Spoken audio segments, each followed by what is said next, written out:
actuellement? À combien vous pouvez estimer la part de l'électrique sur le marché dans sa globalité? Alors, pour nos auditeurs, je pense qu'il est important de clarifier trois choses.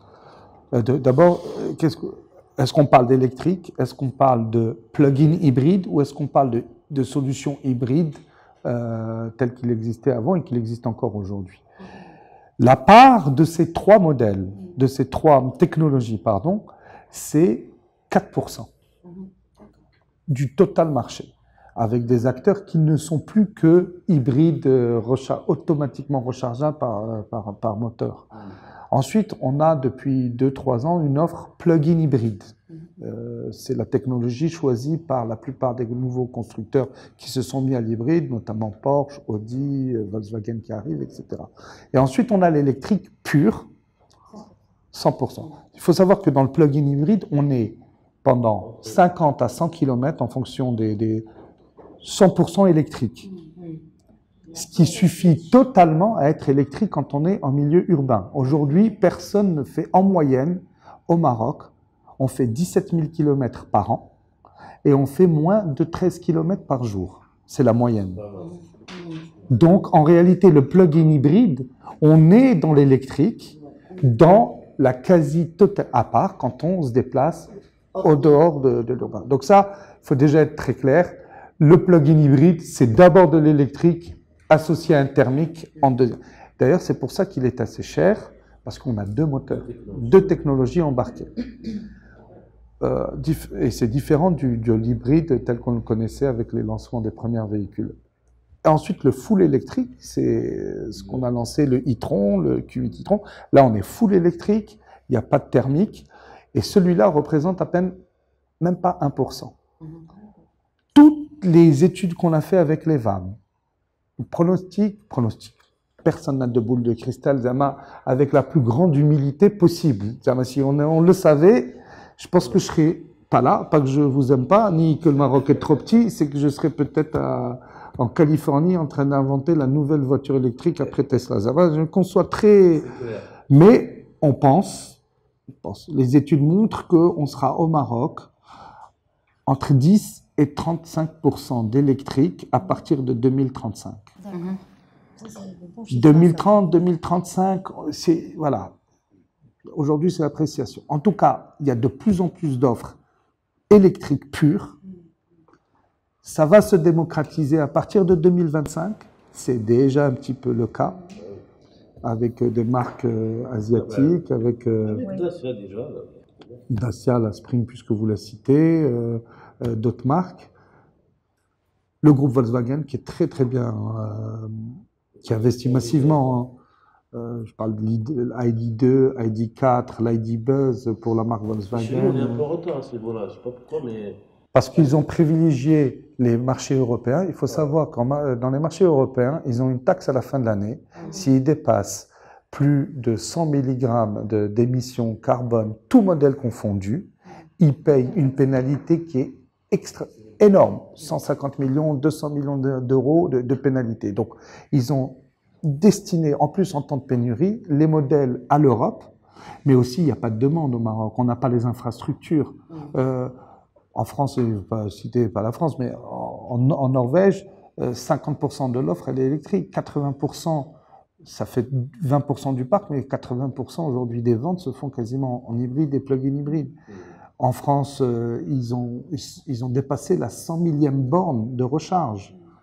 On est à 100 bornes de recharge au Maroc. Je veux dire, accessible au public. Donc, il faut que ça évolue.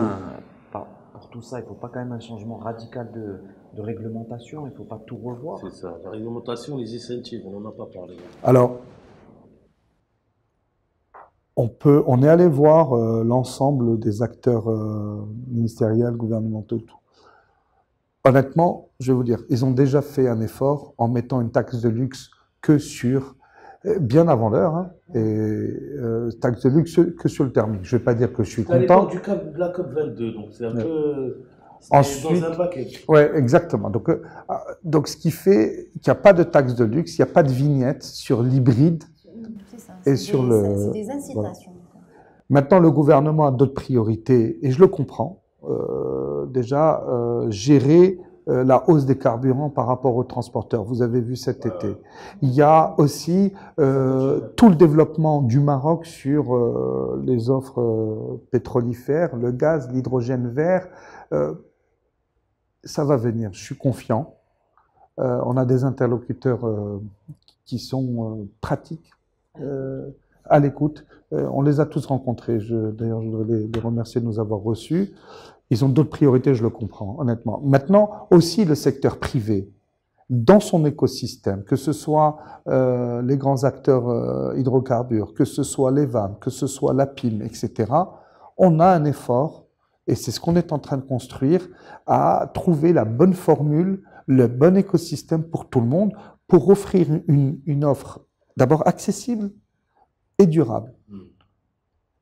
Ça va venir. Bon, ils sont en France, c'est 12% aujourd'hui des ventes en électrique pure.